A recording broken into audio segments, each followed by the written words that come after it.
Hey, how's it going, everybody? Scott Spreitzer here. He's Doug Upstone. We are Us Against the Spread, brought to you by DocSports.com. And we're talking a little Thursday, Friday football. And Doug and I are going to go head-to-head on a particular game in college football this week, which is on Friday. Hope you guys all had a great weekend. Appreciate those of you who have joined us over at Us Against the Spread.DocSports.com.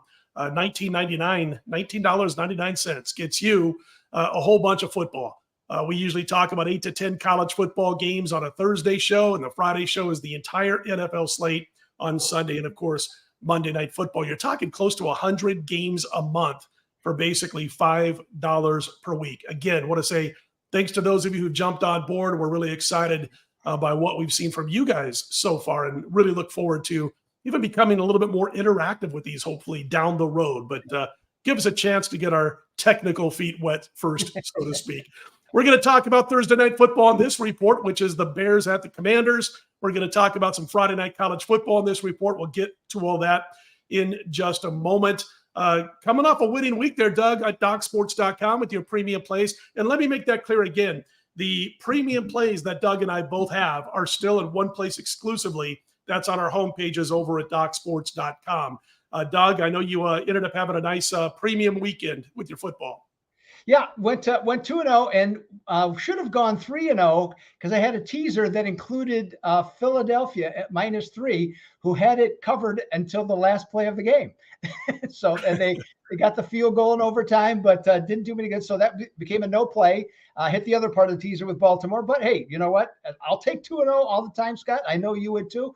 So that was really good. So we're moving ahead. And I like, this whole week, looking at the games early, we're looking a little bit earlier than normal, but looking at the games ahead. So for the Us Against the Spread, I think I'm gonna have a nice week coming ahead. Now I know you continue to do well though. Let everybody know. Those games we're going to talk about this week and include like Alabama at A&M. I still call it the Red River Shootout. Deal with it.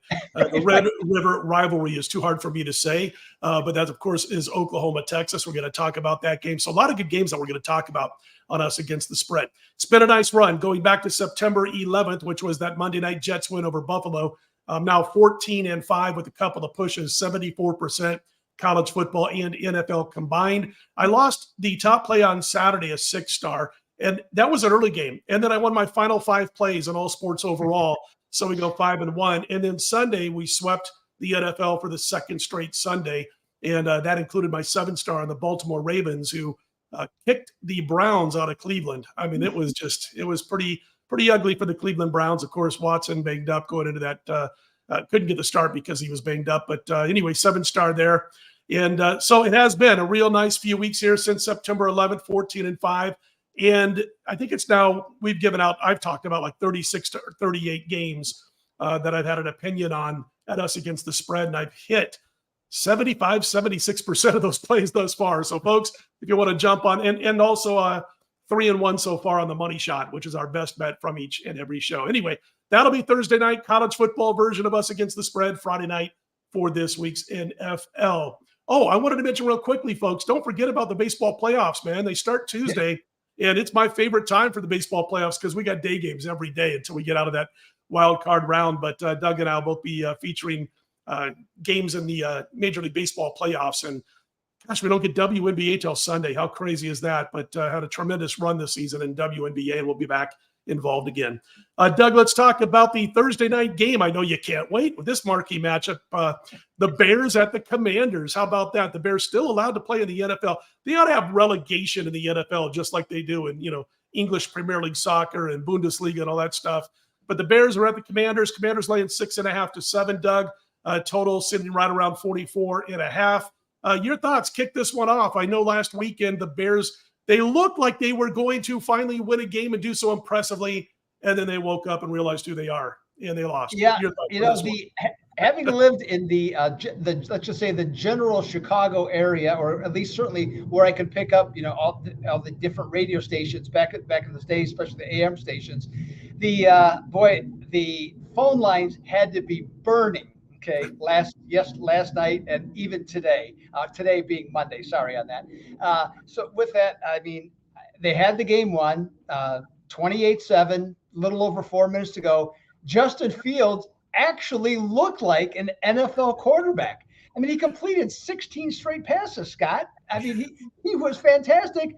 And all of a sudden, just like you said, it's like they realized who they were, or either that or Denver was so embarrassed they decided to quit making mistakes and they blew the game. So it just, hard to believe that something like that could happen. Now, conversely, Washington, I thought, played really well against Philadelphia. I mean, Howell had a very nice game just across the board. They had the lead early, gave it up, not a surprise. But then, hey, they kept fighting to the end, and they tied it on the last play of the game, only to lose in overtime.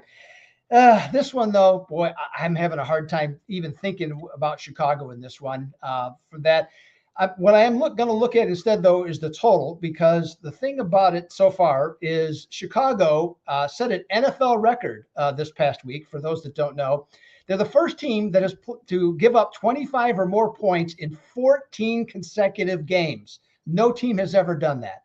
Now, if you listen to the Washington games this season, one of the things they keep talking about is how good the Washington defensive front is. The Commanders' defensive front is so good.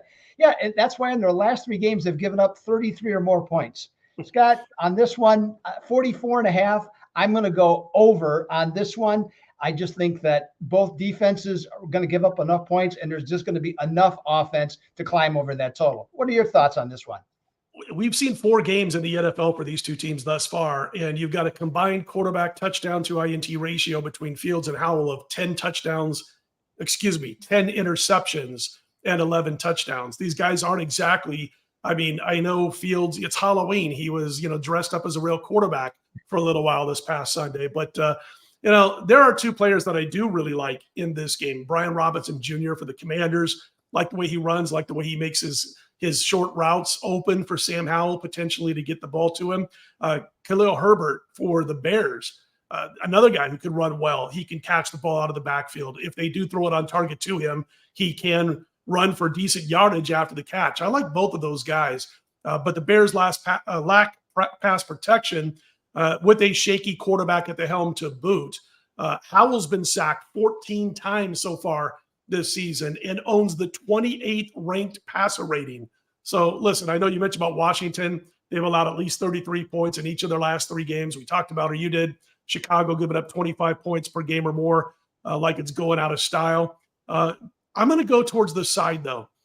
At 7, I'm going to say an opinion. Boy, I can't believe it. You ever watch Happy Days when you were younger in the 70s, Doug? I'm going to get to the kid. Okay. Remember when the Fonz had to say he was wrong? And he couldn't get it. I'm right? Couldn't say I was wrong. Okay, now I can say I'm wrong when I'm wrong. I'm having a hard time saying the Bears, as you walk to the window. Bears +7, believe it or not, this dysfunctional organization. It's not going to be a premium play. Don't go looking for it. It's not a premium play, but it is an opinion on the Chicago Bears, and Doug likes the over. Off to another big matchup, Doug. And gosh, these huge games we're talking about today. Nebraska at Illinois. Everybody's going to be glued into this one. Forget Deion, forget Colorado and Washington and Oregon and Georgia and Bama. We got Nebraska at Illinois and Champaign-Urbana. You see the numbers right there. Illinois laying 3.5 in this one. Illinois bounced back and forth. I see 3.5, then it goes to 4 in a few books. Yep. Then it goes to 3.5, then back to 4. As we're cutting this video, it's 3.5. Matt Rule has changed one thing in a hurry at Nebraska. Since blowing the opener at Minnesota, they are no longer losing close games by 1 score. They're either getting blown out or they're beating teams by double digits. It's one or the other. Listen, I still have faith in Matt Rule. I didn't expect overnight great success. I wasn't even sure if they'd get to a bowl game. So I wasn't one of those guys out there saying, oh, Nebraska's going to win 7 or 8 games in his first year. Second year, he's got to get to a bowl game. He still might this year because the Big Ten West is so bad.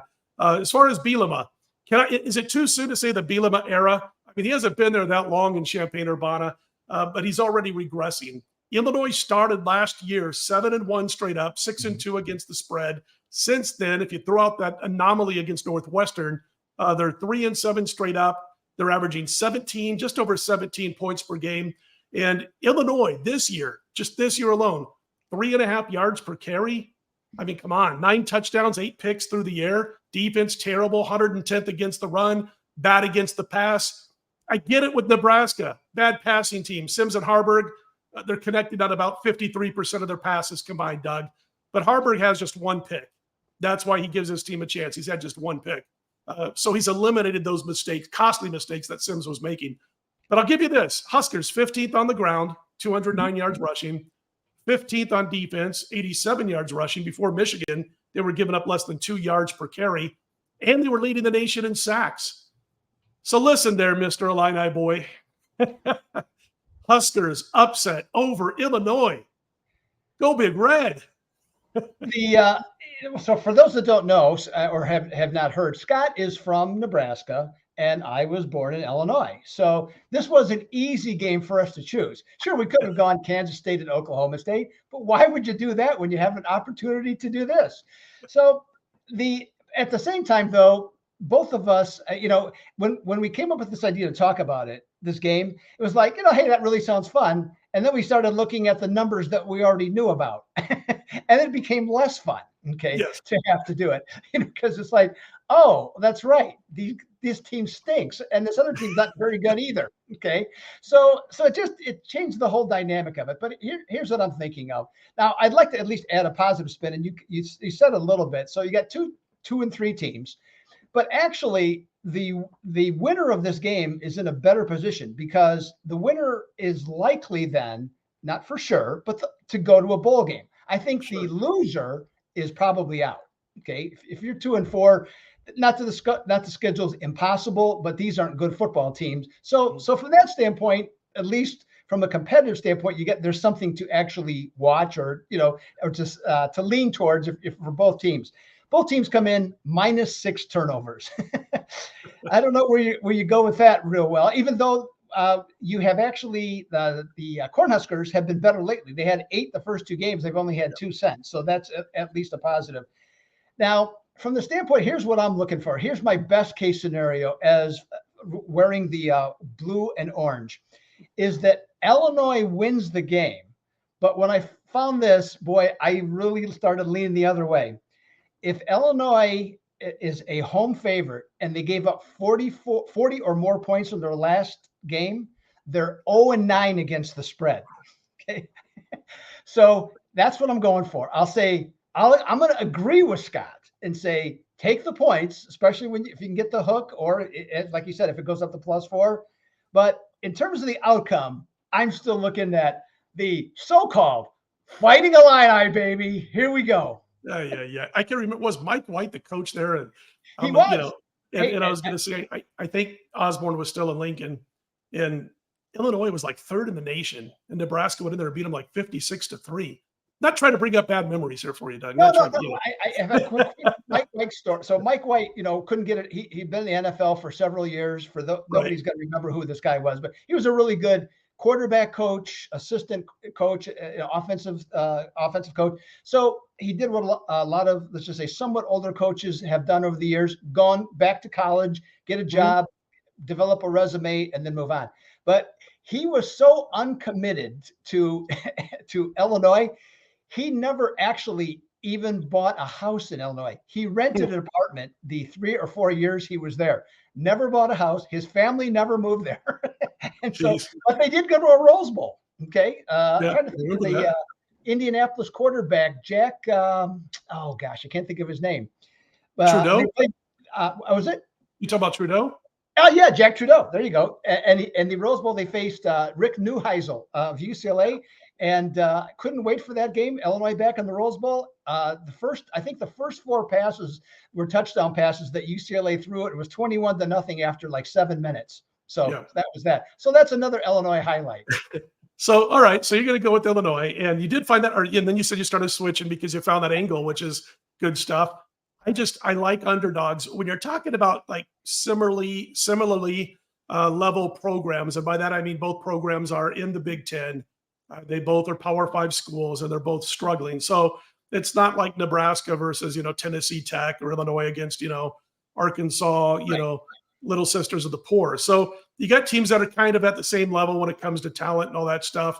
And when that happens, I like underdogs who outrush their opponents by more than 2-1. And then you have an opponent who can't run and can't stop the run. And that's what we have here. So I'm going to give that a shot with Nebraska plus the points in this one. And obviously, both of these games, neither one, what I told you and what Doug told you about Washington, the Commanders against the Bears, and of course, this game on Friday, Nebraska, Illinois, neither one is a premium play for us, but we did want to talk about them a little bit and let you know where we stand. And, again, Husker power, man. I'm going to tell you right now, prediction for year 3 of Matt Rule in Lincoln. Bielema won't be at Illinois, whether it's his choice or not. And Matt Rule will be getting the Huskers to his 2nd straight bowl. So I don't know if it'll be 3rd straight because he's going to have to win a few write games. That down so I can. So 3 years from now, we can grade it. Exactly. Yeah. That's stuff I like to. That's always I've lived my whole life. Somebody says something that I might not agree with, write it down and bring it up, and I always get the same response. Well, I never said that. I only say I never said that if it doesn't come to fruition. So well, anyway. So, all right, man. Again, folks, don't forget, check out all of our plays daily. Major League Baseball playoffs, soccer. I dabble in soccer. We've had a nice run. CFL, which we swept again this last weekend in the CFL, WNBA, and of course, college and pro football. All the premium plays are exclusive for both of us at DocSports.com, where it's always been. Doug's homepage, my homepage. And of course, don't forget us against the spread. DocSports.com, and that's where you can subscribe and hear about 100 games a month, college and pro combined. For Doug Upstone, I'm Scott Spreitzer. Folks, you know what to do. Let's put them in the win column, everybody. We'll talk to you Thursday.